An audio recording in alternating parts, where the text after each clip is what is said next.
Amazon just opened its doors to its closed beta on its new fantasy MMORPG, New World, and people are already finding out that it is not a closed beta that they wanted to partake in, or rather, they'd have liked to partake in if the game wasn't so visually demanding it took the life of their 3090. So far, it looks like the in-game queue is so long, but even in the queue, your graphics card is still boosting pretty high, and people are just running their graphics cards up to the max while just sitting in queue. To the point of where once they get into the game, they might start, loading it up a little more, and black screen. Then taking a look over at their dearest PC, finding a little red light on the power connectors, indicating that there is a power delivery issue on the card. Now, that might indicate a problem with the power supply, but it appears that there is quite a few cases of EVGA for the Win 3 RTX 3090s getting bricked by Amazon's new game. So if you have a RTX 3090 and you are sitting in queue for New World right now, you probably want to get out of there, because I would not want to risk losing my graphics card to a video game. I don't even know how this is possible. I know it is so demanding that you could possibly hurt your graphics card. After all, there was reports of 3090s and 3080s even dying on launch by having some weird driver issues. But it's pretty crazy to me to see something within VBIOS limits be able to take out a graphics card. So that's either insane voltage spiking, like it's causing demand and then ramping up demand and then taking it back down. Maybe that's causing the power supplies to like shutter and just like surge the card. Like that's the only logical thing I can think of. But that's just crazy to think of, a game being so demanding that it kills your precious graphics card. Now, it looks like it's only affecting the 4 to Win 3 cards, although there's some reports of Gigabyte cards also being damaged by this game.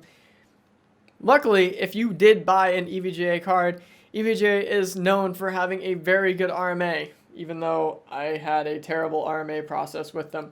But I was kind of dumb. So if you're coming to this video after it already took out your graphics card and you're going to RMA it, make sure you pick the active swap from EVGA, where you have them send you one and then you send yours back. Now, obviously, you'll have to pay a premium to RMA your card, but the time that it will take for it to get back to you if you were to send it to them and then it comes back to you is so much longer than just having them send you one and then you send yours back. Now, I know not all of us have $2,000 laying around, possibly more, to send NVIDIA to hold for a couple of weeks, or to send to EVGA to hold for a couple of weeks, but it is probably, in fact, I know because I had a 2080 Ti die on me at the beginning of COVID, and those were the longest 2 weeks of my life. So take it from somebody who's made something with EVGA. You do not want to be waiting for them to send you a card back after they receive yours and verify and then all the other nonsense. Just pay them the money and get your graphics card back. Obviously, you got a 3090, so you probably have some disposable income laying around. It'll be really interesting to see how this pans out over the next couple of weeks.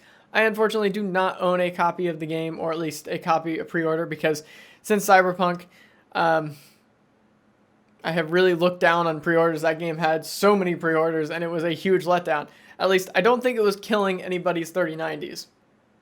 Luckily for me, I own an AMD card, so my drivers are barely written well enough to where I can get peak performance out of any game. So if you have a 3090 and you are looking to play New World, I would definitely wait to see how this all pans out, because that is not a fun process to have to go through, especially when we're kind of in the middle of a GPU crisis and new graphics cards are not guaranteed.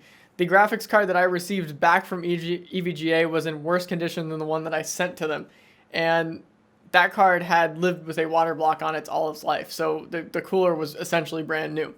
To get one back with a cooler and fan assembly that rattled on a fan startup was kind of scummy, but whatever.